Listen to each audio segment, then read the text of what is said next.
Okay, Deirdre, I'm thrilled to be here, even if only virtually, and glad to chat for a few minutes about my attempt to write a book, a full-scale book in defense of liberalism. You know, I have this puzzle, which I'd like your insights into, of why more Italians are not liberals, but all right. I was, I, I,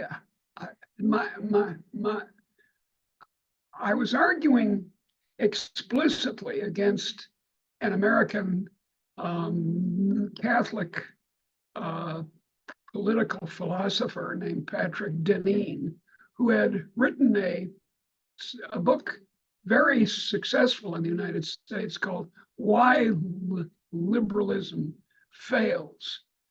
Now, his definition of liberalism included everything. I mean, any kind of state activity, according to him, except a kind of reactionary alliance between the state and the Roman Catholic Church, was to him to be called liberalism. He was arguing in a U.S. context that the Republicans and the Democrats are both in alliance in favor of this, what he calls liberalism. Now, it seems to me, and I think it's true, that what he actually meant was not liberalism, but statism, what I would call, well, you could, as far as you could go in the 1920s, it's Italian fascism.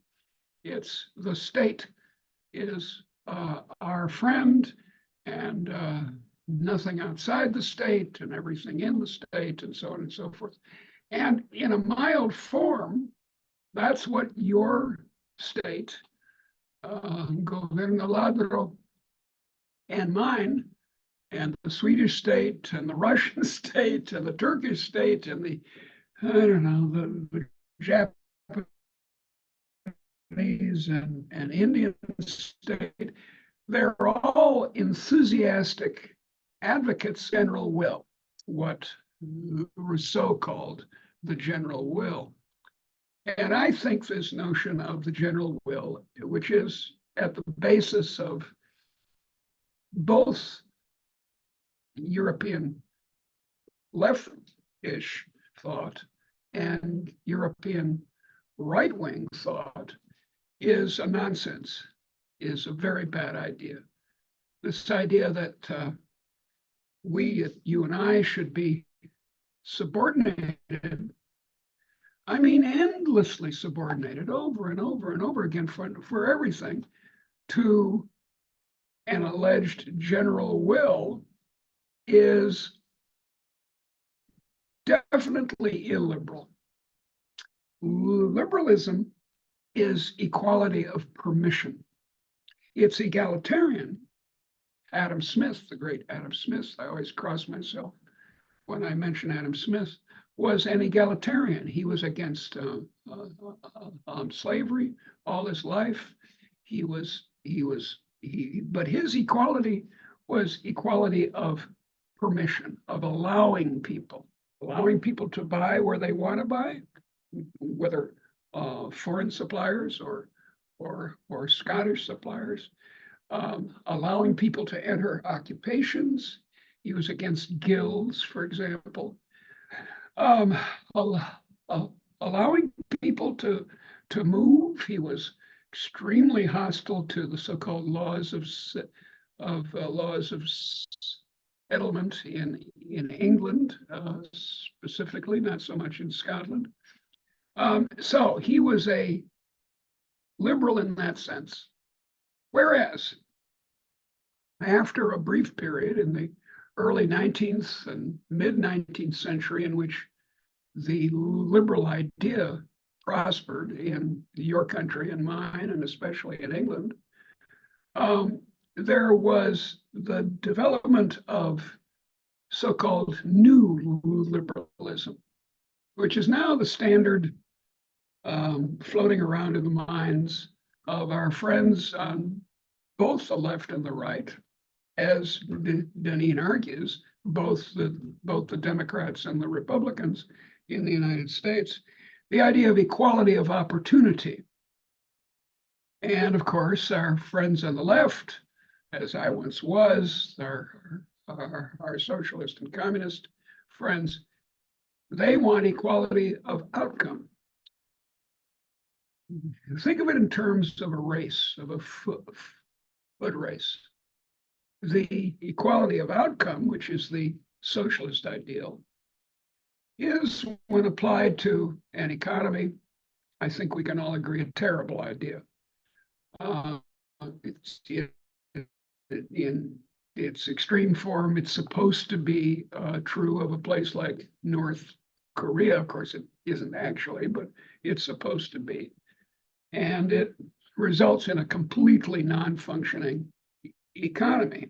If everyone has the same income and there's no allocation by skill or gift, we have a very badly functioning economy.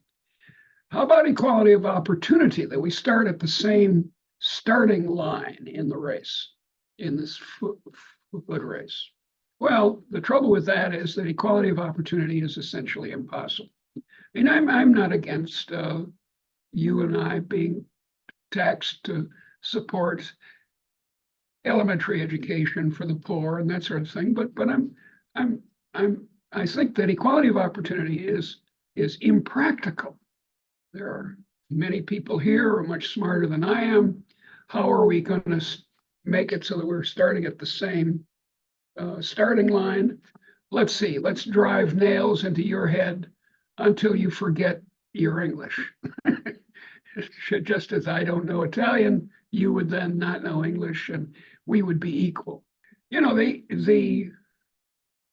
idea of equalizing the starting line of someone born in South Sudan as against someone born in Italy is a hopeless one. Now, it's true that if we do implement real liberal equality of permission, so we don't have occupational licenses enforced by the state, or tariffs on purchases, or obstacles to movement of people, or all the many ways in which the state puts obstacles in people's way. If we take those away, and we can do that tomorrow, that's not an impossibility like equality of outcome or equality of opportunity. It's achievable with a liberal constitution. If we do that, those other equalities of outcome and of opportunity will come to be much closer to achievement. So the socialist ideal and the social democratic ideal are partly achieved, have been, in actuality, in the last 2 centuries, have been close to achieved through equality of permission, through this liberal idea, against all the interventions by the state. Still, this idea has grown and grown of allowing people, as the English say, to have a go. So that's the world I see.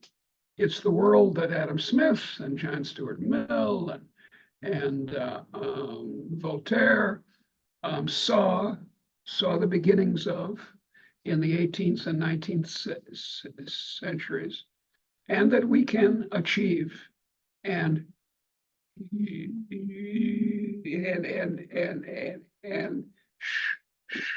should achieve with a small, competent state in Italy and the United States and everywhere else. So thank you very much.